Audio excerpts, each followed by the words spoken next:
Hello, everyone. Thanks for joining me. It was a little chilly this morning, so I was sitting out on my balcony trying to get in a little balcony time before it starts to get really cold. And I thought it would be a good time to respond to the Guilty Readers book tag. This book tag was originally created by Read Like Wildfire, and I was tagged by Richardson Reads several days ago. So this tag seems to be themed around, guilt and reading guilt and things like that. So I don't consider myself much of a guilty reader, but let's go through the questions and see what happens. So, have you ever regifted a book that you've been given? I typically not. Especially if it was a gift that was meaningful and the book was meaningful somehow, or the situation was meaningful, or maybe the gift had an inscription in it or something like that. I've kept those kinds of books. Even when I did my big book sell-off a few years ago, I kept those books that sort of met that criteria. So those types of books I have not regifted.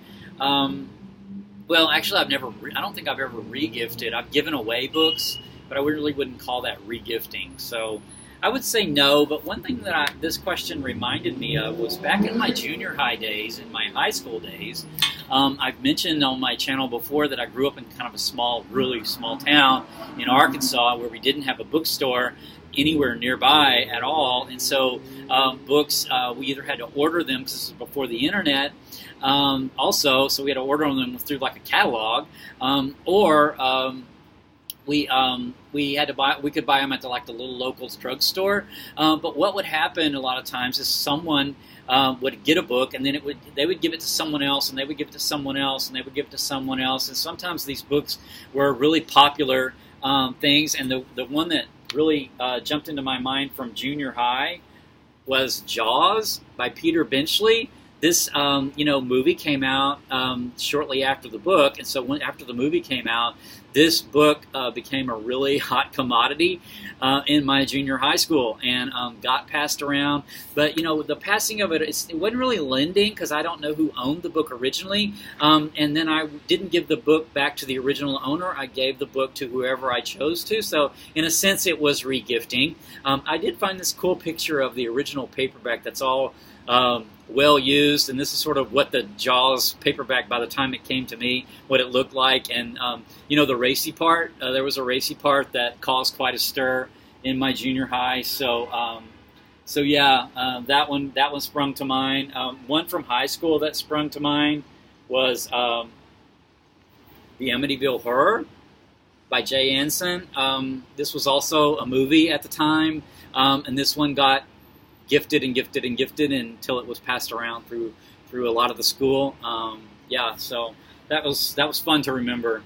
So next question. Have you ever said you read a book when you haven't?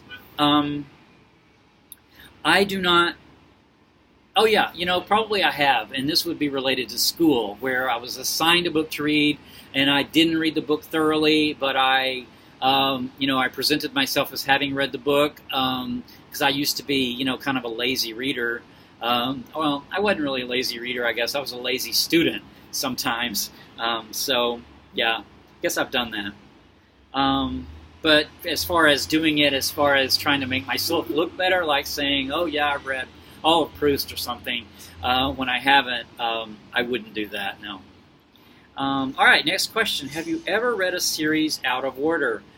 I gave this question some thought because it's typically not me to do that. And I suspected that I had read the Foundation series from Isaac Asimov out of order. And I looked it up, and in fact, I did read this quite out of order. I read this back in 2011. There's like 7 of these. And this Foundation one is the third one in the recommended reading order. And I read it first, and then I seem to have read the others. There would seem to be no rhyme and reason to how I read them, so apparently I did not even have it in mind at all as important to read them in any kind of order. So, the Foundation series. Next question. Have you ever spoiled a book for someone? I certainly hope not. I really try, especially since I've had my channel, to be very careful to not do that. I'm a person who is not concerned with spoilers. It doesn't matter. Someone could come and tell me all about a book that they've read that I might want to read, and it would not bother me to know the ending at all. The same thing with movies. It does not bother me to know how the movie ended. I can still enjoy it. So I don't get the whole why. Well, I mean, I do get it because it's just not my personality. I don't care about spoilers, so I have to be real careful on my channel, especially to not do that. So I give a lot of thought into what should I say about the book, how much should I say, what parts of the book should I cover, because I don't want to spoil the experience from anyone, because I do recognize that a lot of people do react to spoilers and have a different view of it than I do, maybe. So I do try to be really aware of it. So if I've done that, it's unintentional, and I would sincerely apologize. So next question, have you ever doggy-eared a book? I think I went through a phase about 10 years ago of doing that. Especially, I was buying a lot of used paperbacks and stuff, and these were in terrible condition to begin with, and a lot of times I would do that, and then I would actually, just to keep my place, and then I actually just recycle the book after that, because I felt like it was falling apart at that point. So I have done it, but typically no. Typically, if I have a physical book, I keep it in pretty nice condition. I don't even write in it usually. I do understand the idea of books as tools and needing to do that. In my electronic books, I do highlight all the time. I make notes and annotations all the time in my electronic books. In my physical books, I don't typically mark them up. I do try to keep them really nice. I write my notes in a notebook.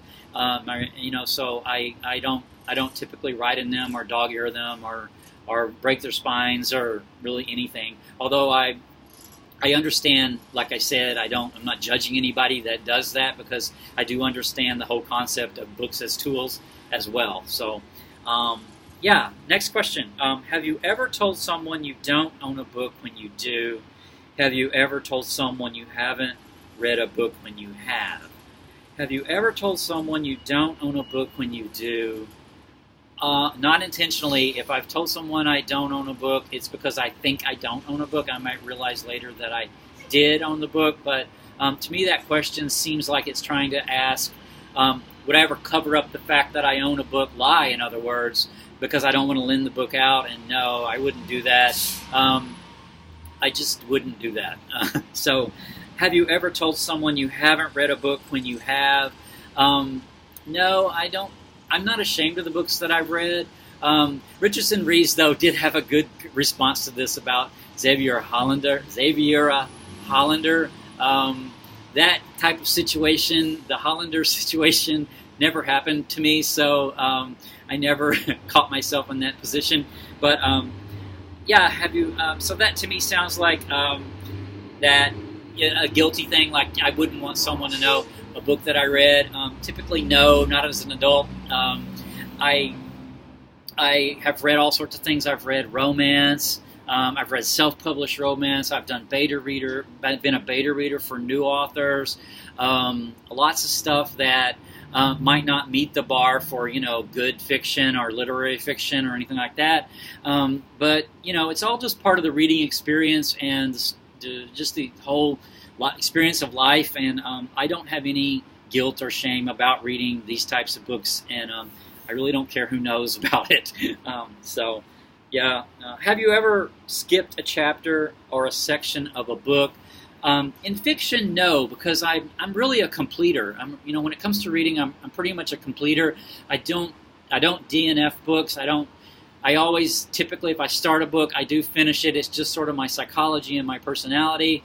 So for fiction, I'm not aware of it. I don't remember it if I ever have done that. For nonfiction, though, I have. I've done that. I've skipped through a book. I've skipped through and skipped sections, like with essays, and skipped to the ones that I was really more interested in reading. So yes, I've done it for those types of books. Finally, the last question is, have you ever badmouthed a book that you actually like? And again, no, that doesn't sound very genuine to me, and I strive to be a genuine person. So that sounds to me like you would be ashamed that you read something. You didn't want people to know that you actually liked it.